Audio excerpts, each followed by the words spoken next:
bi.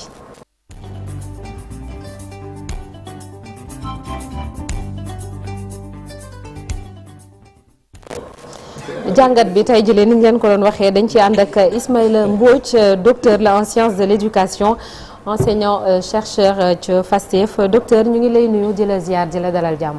maa ngi leen di nuyu di leen fay bu baax. di leen remercier aussi ci invitation bi. jërëjëf merci beaucoup alors docteur tey dañoo bëgg a taxaw ci benn sujet ci wàllu jàng bi ay examen yi concours yi dafa am lu ñu fiy nemmeeku ci année yu mujj yi muy ay fuites yu am ci épreuve yi wala parfois sax xale yi nga xam ne dañuy tricher ak lu ni mel gis nañ li xew Thiès yàggul dara fii tamit Dakar xewoon na fi ci atum 2017 aussi bu ñu fàttaliku am na benn fraude bu mag bu amoon ba ñu obligé woon candidat yi ci bac bi sax ñu dem reprendre yenn ci ay épreuve ci sa xalaat lan moo waral ñu muy gën di bëri ñu koy nemmeeku et lu si bëri itam dañ ciy tudd ay nit yu bokk ci administration bi. jërëjëf en fait problème fraude ak tricherie ci école du lu bees. effectivement ñun ñëpp jàng nañ école mais yàgg nañ xam ni tricherie yu ndaw buy mag buy ndaw bu mag wala bu ndaw yëpp am na ci école. lu yàgg la fii seulement nag depuis quelques années ñun ñëpp gis nañ ko dafa jël ay proportions yoo xam ne dafa jaaxal ñëpp. te loolu aussi bu ñu ko jàngatee tuuti c'est pas très compliqué à comprendre parce que moyen technologie yi actuellement moom moo développé façon développement boo xam ne tey et puis ñu bëri jot ci ba mu socialiser wu ba dem ci école bi et de sorte que léegi élèves yi aussi dañ ciy jot bon moom finalement mu tas te malheureusement ou heureusement moyen technologie comme léegi par exemple lu ñuy wax ay intelligence artificielle presque li ci gën a xarañ ou ci domaine bi ñu gën a xarañ mooy domaine bi nga xam ne aussi dafa xaw a concerner un peu élèves yi mooy ay exercice scolaire yi tey lépp lu ñu dem ci exercice pratiquement donc à l'école pratiquement donc ay intelligence artificielle war nañ ko mën a régler donc loolu aussi am na ci donc aspect boobu am na pratiquement donc développement technologique yi mais aussi am na ci aspect yoo xam ne aussi man je me dis que dafa gën a lié wu ak nekku ne école bi parce que quoi qu'on dise aussi du ñëpp ñooy tricher du ñëpp ñooy frauder ñiy frauder léegi ñan la c'est bien que aussi ñu toog xalaat jéem a xam élèves yooyu yan façon élèves la. mais développement technologie bi ngay wax mooy intelligence artificielle bi normalement ci téléphone bi la élève bi war a jaar pour def ko. tout à fait côté boobu ci am na ay mesures yoo xam ne autorités yi jël nañ ko mooy interdiction formelle des téléphones. ci centre d'examen yi. mais peut-être que souvent aussi day am ñu koy transgresser ba dara di leen ci fekk. waaw mais xam nga tricherie yi mënu ko jaaree ci moyens yu nekk. technologie bi mi ngi ci portable yi mi ngi ci mais man sax dama jàpp ne parce que yàgg nañ ci école yi dañuy dem ci bac bi dañuy dem ci et cetera mais man li ma gis ne tricherie bi gën a graaw daawul sax ci téléphone portable tey bac bi boobu demoon ci biir li ko gën a yàq wala li koy gën a indi ay problème ci biir du sax ay portable mais mi ngi passé wu ci biir salle de classe yi donc buy passé wu ci biir salle de classe yi ça veut dire que acteurs ya fa nekk ñoom ñoo deful li ñu war a def.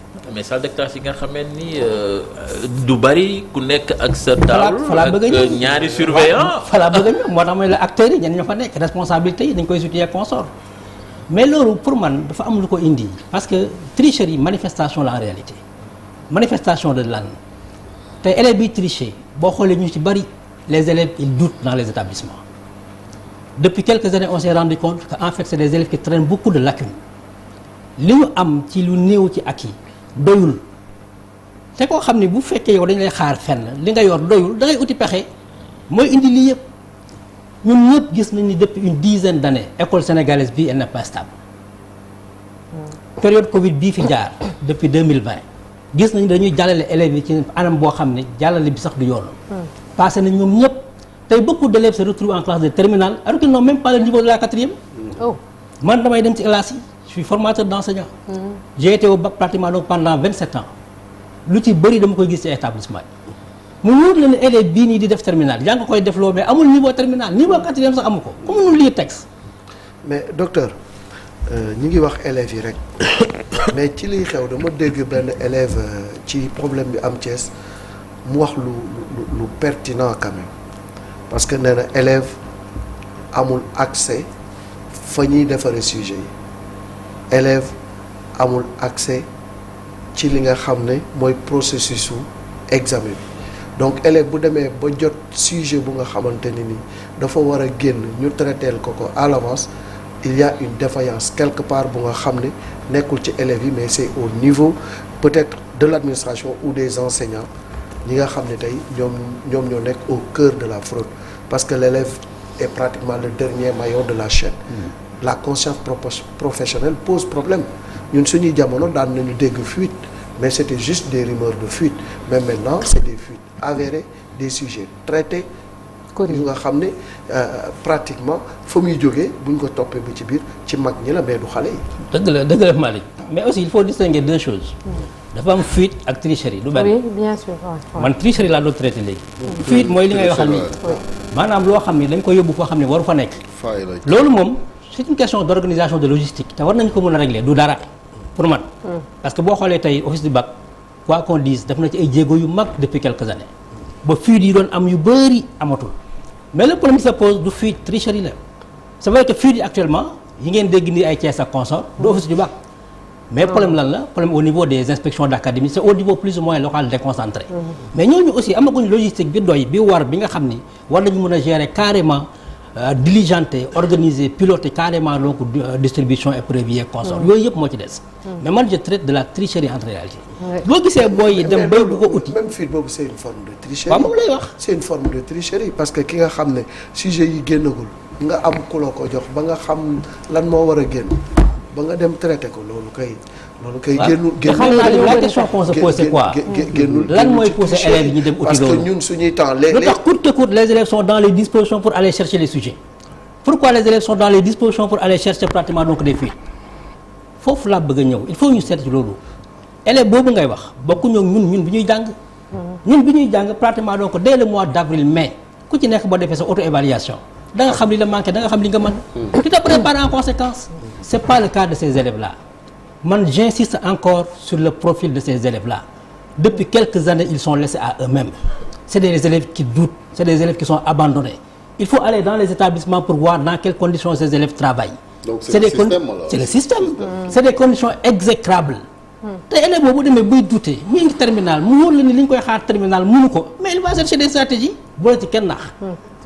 et depuis quelques années gis ngeen pratiquement donc la communication du ministère de l'enseignement supérieur. am na buy jàll commencé na. même boobu jàlle ko nga xool. oui am na ci yoo xam ni sax c'est problématique. pourquoi parce qu'ils sont plus dans la dénonciation. ils sont dans l'intimidation.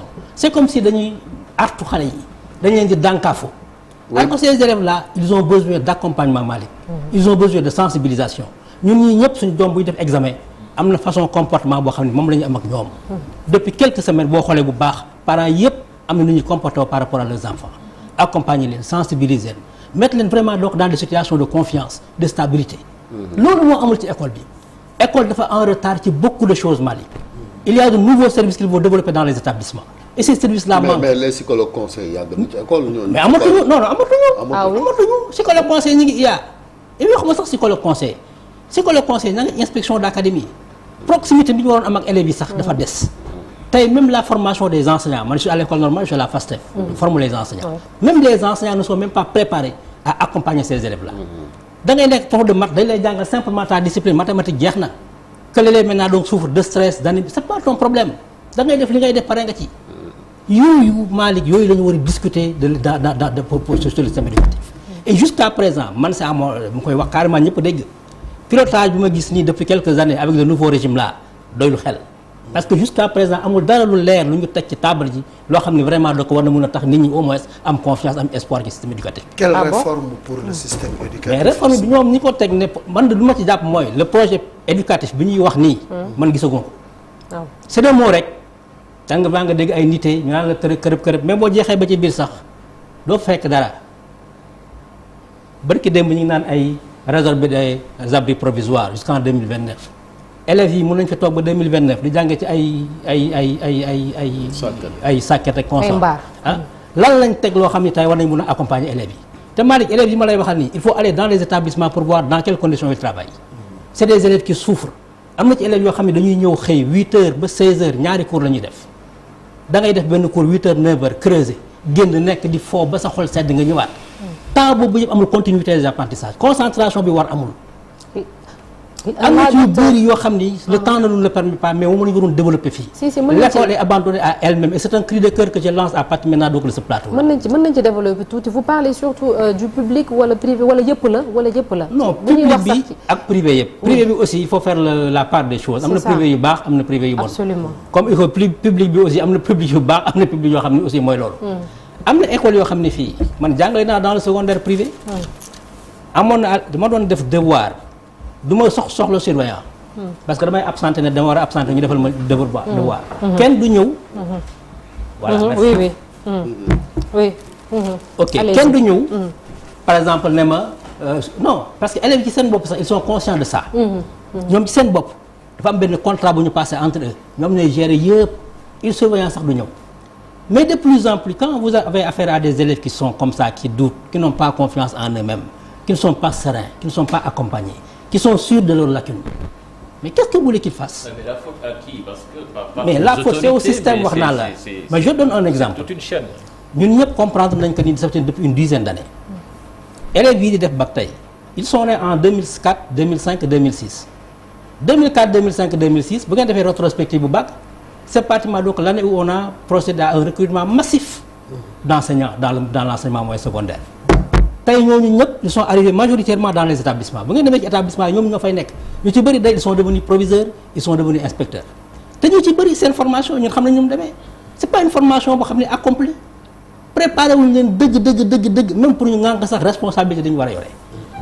En 2005-2006 on a vu l'entrée en scène pratiquement donc des syndicats de l'enseignement moyen secondaire CUSEMS SAEMS depuis ñu ñëw ci école bi ba léegi c'est pas un lien que je fais c'est pas intrinsèque nag mais école bi amul stabilité.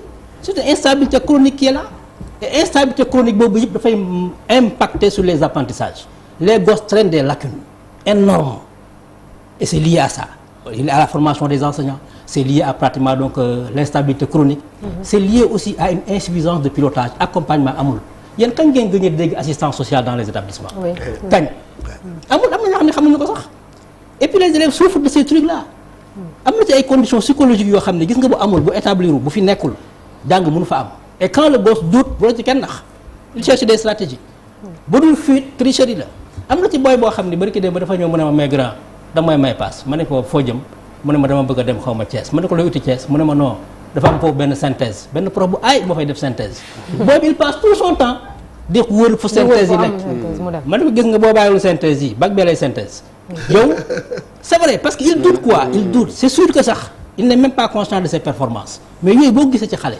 c'est que ici nit ñi il faut que ñu réfléchir encore on a laissé les gosses à eux-mêmes. Malick il faut faire un reportage dans les établissements pour voir les conditions dans lesquelles les gosses travaillent aujourd'hui tey établissement yi nga xam ne étaient qualifiés d'excellence yëpp dama Seydou Nourou Tall fii da ngay gis table yi damm nekk ci salle de classe yi saleté bi les gosses pratiquement donc se mettent à 100 dans une salle de classe mais loolu bu xam moo leen di jàngal encore que les enseignants ne sont même pas formés pour prendre en charge même des élèves faibles ñun ci formation enseignant laa nekk mais xam naa ne ñii bu ñu génnee mënuñu jël en charge booy yi mënul nekk parce que booy yi li ñu laaj waxuma sax en termes disciplinaires de contenu mais lu ñu laaj en termes d'accompagnement de mise en confiance yëpp nekkul ci formation bi c'est un système Malick il faut revoir tout te man li ma gis nii doylu xel. mais lan la ñu war a mettre en place pour endiguer justement ce phénomène de la triche en attendant la réforme du système. parce que mënuñu bàyyi xale yi di tricher. bu dee fuite kooku ba mën nañu ko juguler très rapidement. c'est un problème de logistique. d'organisation et pratiquement donc de voilà. yooyu moom c'est pas très compliqué. et je crois que il faut remercier mais nit ñi aussi parce que nit ñi fay nekk aussi il faut ñu am benn conscience professionnelle il faut qu'ils soient de vrais pédagogues parce que ñun sujet yi fa mu doon jógee ba fi muy ñëw buñ ko dajjiwul doo xam lu ci ne mais léegi balaa sujet yi ñëw ñëpp xam lu ci ne. waaw Malick loolu nag wax dëgg yàlla. loolu nag wax dëgg yàlla ay nit a koy def. renforcer nañ sécurité bi après mel ni bac voilà bac bi gën nañ ko renforcer. non bac bi moom vraiment def nañ ci ay jéego yu mat kooku moom ñëpp gis nañ ko. depuis 2016 2017 presque fiir yooyu yëpp presque vraiment demetul noonu. fiir yi ngeen di wax nii barki démb mi ngi commencé parce que IA yi inspection d'académie ñoom ñooy commencé def ce qu'on appelle des devoirs communs ñu tuddee ko évaluation standardisée. amuñu logistique bii. voilà examen yi et puis même pour évaluation standardisée yooyu sax dafa war dañ ko war a seetaat c'est que jarul à l'échelle d'une IA wala d'une IF ngay da ngay def un devoir commun. devoir commun bi ni ñuy standardiser c'est pas l'organisation en fait c'est les apprentissages li ñuy standardiser tey war nañ mën a wax ni par exemple au terme de 3 mois d'apprentissage l'élève de 6e doit être capable de lire un texte mu nekk cahier de charge bu enseignant bi ku nekk def jàngale ko dans sa classe. ñu def évaluation standardisée à l'échelle de l'établissement mais boo ko bëggee def à l'échelle d'une IA alors que tu n'as pas les moyens moom mooy indi dérive yi nii. ok. communication bi may wax mi ngi nii. waaw mooy sport. kii boo ko xoolee dafay mel ni koy dànkaafu élèves yi. tey élèves yi fu ñu toll nii sérénité lañ bëgg. j'aurais préféré vraiment que le ministère de l'éducation nationale prenne le autre registre sensibiliser accompagner dalal xelu xale yi. mais professeur. mais loolu amul. oui dànkaafu nag mënut a ñàkk parce que. waaw d'accord sanction mais amul c'est pas sur le parce que li ñu gis mooy xam nga déjà téléphone yi. dañ leen sax bul ko indi. koy indi mais dañ doon gis ni xale yi dañuy wala muy fay. voilà mais dañu gis ñoo xam dañuy dëgër bopp indi téléphone. te loolu dëgg la. waaw loolu nag il faut que ñu loolu arrêté dama la bëgg a wax ni yaa ngi wax tricherie mais ay jamono tricherie bi ci bari jaarul sax ci téléphone yi. il faut être président du jury pour dem dans les salles de classe. mais day am booy dans une salle de classe dans une salle d'examen ñaar ñu xam rek yàq nañ foofu yëpp si la surveillance n'est pas correcte. te loolu mooy am da ngay dem gis nga booy sax ils font des travaux de groupe conscience professionnelle bi Malick di wax moo am. da ngay dem ba surveillant yi sax du ñu def liggéey bi war mais dafa am lu ko indi aussi lu tax surveillant yi aussi du ñu def yenn liggéey yi parce que la majeure partie d'entre eux ne sont même pas concernés par cet examen là c'est des enseignants de l'élémentaire c'est pas leur examen li ñu leen di fay baaxul benn ba pare boo xoolee dans la chaîne des responsabilités ñoom ñoo yore pratiquement donc les tâches les plus rébarbatives les plus répulsives surveiller contrôler est-ce que yaa ngi may dégg yu ci bëri daf ci am yoo xam ne il faut ñu koy seetaan. parce que dañuy mënuñ continuer nag pendant 20 ans 30 ans 40 ans di continuer maintenant donc avec ce système là mënul nekk faut changer. ce conscience professionnel boobu may wax par exemple il y a un assistant du censeur du lycée Blaise Diagne qui a été condamné à 2 ans dont 3 mois ferme pour avoir fait fuiter des épreuves. donc ça veut dire que mooy li may wax ne. conscience professionnelle bi dafay commencer. mais bien sûr c'est évident c'est évident mais conscience professionnelle boobu dafay ànd ak formation bi. xam nga tey boo demee ba nga xam si tu n'as pas une haute idée de l'éducation nga duggee ci am ak noo ci duggee ak sa yenn motivation consort maa conscience bi ngay waxal nii loo ko fa fekk dañuy waxante dëgg rek lenn li da nga koy bëgg mu wóor la ne lii dafa am ay obligation dafa am ay responsabilité loolu mooy confiance nga xam ne yow mii boo ci duggee wóor na li pratiquement doo nga def sa eqala sa kéemtalaayu kàttan pour que affaire bi ni jaar yoon mais bu fekkee dañ ca duggee yenn affaire mais du dem. c'est ça loolu la mooy problème bi parce que ñun. mais loolu da ngay delluwaat ci formation bi. ñu ci bëri nee naa leen se sont retrouvés à ce niveau de responsabilité alors qu'ils n'ont pas les compétences nécessaires. parce que jaaruñu ngay wax léegi docteur am na fay temps jaaruñu fenn même bu ñu jaaree FASTEF sax cette formation même à la FASTEF où je suis maintenant. oui mais elle est lacunaire ñun ñëpp xam nañ ko. ah bon waaw bien sûr. la vérité. ah mais il faudrait quoi alors parce que bu fekkente ne ñii tàggat ci boppam jàngalekat yi foofu dafa am xam nga lu ko indi. maanaam at yi di ñëw yëpp dafay répercuté wu ci c'est évident xam nañ ñun ñëpp xam nañ ko xam nga lu ko indi. on parle pas seulement parce que du léegi niveau de langue formation pédagogique. oui da nga ko doon mérité dem ci. léegi c'est une revendication syndicale. c'est fait juste pour régulariser les situations administratives. gis ngeen ko yéen ñëpp dañuy ñëw fii toog yuuxu ba sonn. dañuy dem FASTEF formé wu. alors que am na ñoo xam ne tey même boo leen defaloon test sax bu ñu ñëwee duñ jàll. boo leen téye ñu indi coow nga bàyyi leen ñu dem. c'est que li ci ne dafa pression syndicat yi. ah mais tricherie bu njëkk ku ko daan def moom surtout bu dee bag la dañuy jël sa photo ne ko fang ba tax nit ñi daanan am. waaw loolu yëpp am na mais nit ñi daan am kersa di triche. voilà 5 ans oui Chérif oui. Malick yow Iba Der Thiam fekk na la fii. waaw. entrée en 6e bu dootoon. da ngay gis conseil yi mu doon jox xale yi. da leen doon dem ba di leen wax naan sax le matin balaa ngeen di génn sax jël leen benn bekk suukar sax ngeen lekk ko. léegi fii dànkaafu lañ fi nekkee.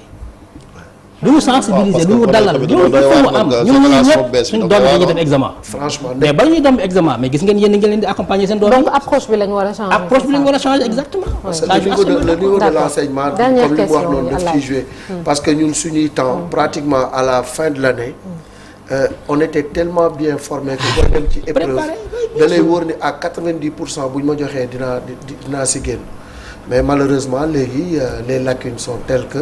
énorme li nga wax tu es obligé de chercher des superfiches. à tous les niveaux à tous les niveaux. argumentaire am bi lu ci ëpp fa la ko basé refondation système la famille aussi. oui am nañu rôle boo xamee ni war nañ ko jouer ci seen doom yi tamit. inculquer leen yenn gis nga famille yi aussi quoi qu'on dise ñu ngi def lu ñu mën mais élève bu génnee génn na. mais daf ci am dynamique de groupe boo xam ne gis ma jox la un exemple simple. mooy gis nga da ngeen xool léegi rythme scolaire yi. tey da ngay gis élève boo xam ne nee naa dafay dem école presque 16h lay ñëwaat wala 17h bés bu demee école dina fa toog de 8h à 16h mais ñaari cours wala ñetti cours lay def tey lu ñuy wax la centralité de l'élève de l'enfant dans le système amatul on a privilégié presque les intérêts des enseignants au détriment de l'élève même tey emploi du temps yi da ngay dem ba ci emploi du temps yi sax nu ñu koy concevoir on prend en compte mieux les intérêts des enseignants que les intérêts des élèves mais loolu boo ko amee élèves 6e je donne un exemple 6e 5e normalement 13h ñoom ñëpp war nañ wàcc dem ñibbi añi tëdd nelaw football foo nelaw ci la bokk yooyu ci la bokk mais léegi da nga leen fay téye du ñu jàng du ñu bàyyi école bi 2 heures de temps def fii creuser pendant 3 heures 4 heures rythme scolaire yooyu lañ déstructuré ba nga xam ni dafay am impact sur la psychologie et sur les apprentissages. absolument. parce que dañuy buure xale yi. mais c'est ça. mais dañu di perturber sax booy dañuy nekk ci école yi mais dañuy nekk. seen xel yi du fa ne. mais dem leen ngeen xool de temps en temps rek dem leen ngeen filmer xool yi xale yi rek ngeen xool leen. comment vraiment ils fonctionnent dans le système. enseignement supérieur ñi fa nekk ñëpp c'est les universitaires. oui ils ne comprennent pas le fonctionnement cognitif d'un élève du secondaire. du benn et c'est eux qui sont les présidents du jury au bac. man daaw problème bi amoon au bac. problème portable bi muy éclaté man maa ngi woon ci centre ba. oui. mais da ngay xam ni ñun ci suñu bopp sax suñu prise en charge yu booy yi accompagnement bi dafa des lu bare. les gosses n'étaient pas fautifs en réalité. ah bon oui. comment on les a pas pris la main dans le sac. Avant que ñu lance épreuve yi le surveillant est rentré dans la salle pour demander aux gosses de sortir les portables. Le surveillant les a déposés sur le bureau. C'est après que le président du jury est passé maintenant pour demander le truc. Après il les a renvoyés. Mais ça parce que c'est interdit. Même si c'est interdit. Déglu ma rek même si c'est interdit. Si la fraude est prévenue kay écarté nañ ko mais quel est le problème bàyyi leen. jarul woon ñu leen di mais jarul woon ñu def day yàq bac. gis nga bac lu ko yàq dafa tuuti. te benn affaire benn élève boo ko dàqee wala ñett mu def tâche de vie rek c'est fini. d'accord oui merci. daf ci am yoo xam ni il faut que madame mooy li nga wax rek ñu changer waat approche. c'est extrêmement important. oui mais D'accord. n'empêche ba pare nag aussi proposer un projet éducatif clair pour les populations pour les Sénégalais. surtout bu ba méngoo léegi sur la loolu man réalité. gisaguma ko fi. waaw dañuy wax rek. respecter carte scolaire yi école yëpp Jules c'est ça. Ferry bi tout respecter élèves yi mettre l'élève au centre du système. te mu bañ a nekk ay wax. qu'on passe à des actes. des actes merci beaucoup. voilà mais qui est clair jërëjëf jërëjëf ñu fàttali rek. xale yi bu leen voilà waajur yi lan wax gone yi ñu ba téléphone yi ci kër yi. professeur comme nee nañ ku ko indi ci daara ji mën nañ la sanctionner. règle moom règle la rek. bu ñu ko tëralee moom ñëpp a ko war a saytu tënku ci waaw. d'accord merci beaucoup Ismaïla Mbodj docteur en sciences de l'éducation nekk enseignant chercheur ca FASTEF ñu ngi lay sant docteur di la gërëm merci beaucoup jërëjëf madame merci beaucoup. merci beaucoup jërëjëf docteur dañuy jàll léegi ci ponk bu mujj muy suñu gan ñu dalal ko.